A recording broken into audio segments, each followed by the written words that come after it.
শিক্ষার্থী বন্ধুরা কেমন আছো তোমরা? আশা করি খুব ভালো আছো। আজকে আমরা করব পঞ্চম শ্রেণী 15 নম্বর পৃষ্ঠার 4 অঙ্কগুলো উপরে নিচে গুণ করি। তো তোমরা শুরু থেকে শেষ পর্যন্ত দেখো, আশা করি প্রত্যেকটা গুণ খুব সুন্দরভাবে বুঝতে পারবে। ঠিক আছে, তো চলো শুরু করি। খাতায় তুলে নিয়ে আমি 1 নম্বর অঙ্ককে তুলে নিয়েছি। তো গুণ করব, পিছন দিক থেকে শুরু হবে, তাই না? 6 দিয়ে প্রথমে 7কে এই দিক থেকে শুরু হবে। 6 7 42, 42 2 হাতে থাকলো 4, 6 6 36 হাতে 4 40, 40 0 হাতে থাকলো 4, 6 8 48 হাতে 4 52, 52 2 হাতে থাকলো 5, 6 8 48 হাতের 5 53, 6 দিয়ে হয়ে গেল। এবার 7 দিয়ে, 7 যেহেতু দশকের ঘরে ওই জন্য একের ঘরে প্রথমে শূন্যটা বসিয়ে নিলাম। এবার 7 দিয়ে শুরু করবো। 7 7 49, 49 9 হাতে থাকলো 4, 6 7 42 হাতে 4 46, 46 6 হাতে থাকলো 4, 7 8 56 আর হাতে 4 60, 60 0 হাতে থাকলো 6, 7 8 56 আর হাতে 6 62, 7 দিয়ে হয়ে গেল। এবার হচ্ছে 5 দিয়ে, তাই না? 5 যেহেতু শতকের ঘরে ওই জন্য একক আর দশক এই দুটো করে শূন্য বসিয়ে নিলাম। এবার 5 দিয়ে শুরু করি।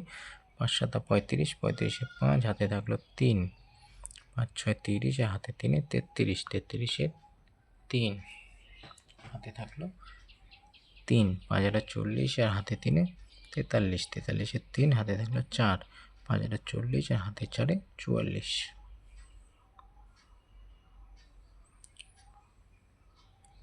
এবার দাগ দিয়ে করবো যোগ, তাই না? যোগ করি।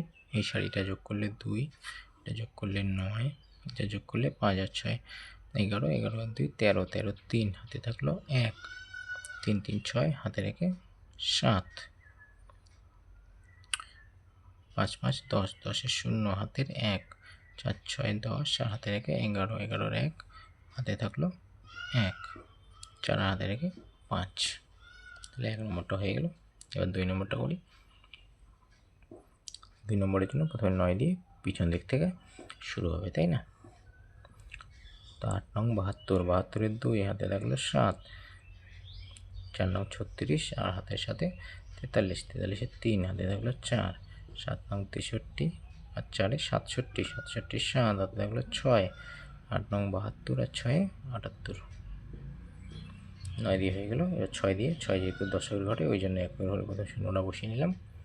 এবার শুরু করি। 6 8 48, 48 8 হাতে থাকলো 4, 4 6 24 আর হাতে 4 28, 28 8 হাতে থাকলো 2, 6 7 42 হাতে দিয়ে 44, 44 4 হাতে থাকলো 4, 6 8 48 আর হাতে 4 52, 6 দিয়ে হয়ে গেল। এবার 4 দিয়ে, 4 যেহেতু শতকের ঘরে ওই জন্য একক আর দশক এই দুটো করে প্রথমে শূন্য বসিয়ে নিলাম। এবার 4 দিয়ে শুরু করবো। 4 32, 32 2 হাতে থাকলো 3, 4 4 16 আর হাতে 3 19, 19 9 হাতে থাকলো 1, 4 7 28 হাতে রেখে 29, 29 9 হাতে থাকলো 2, 4 32 হাতে দিয়ে 34। এবার দাগ দিয়ে যোগ। তো এই শাড়িটা যোগ করি। এদের 2, 8 আর 3 11, 11 1 হাতে থাকলো 1, 8 2 10 7 17 হাতে রেখে 18, 18 8 হাতে থাকলো 1, 9 হাতে থেকে 10, 10 4 14, 14 আর 8 22, 22 2 হাতে থাকলো 2, 9 হাতে 2 11, 11 12 13, 13 আর 7 20, 20 0 হাতে থাকলো 2, 5 4 9, 9 হাতে 2 11, 11 1 হাতের 1 3 আর হাতে রেখে 4। এটা হলো গুণফল। ঠিক আছে, তাহলে আগের অঙ্কটার গুণফল হচ্ছে এটা, এই অঙ্কটার গুণফল হচ্ছে এটা।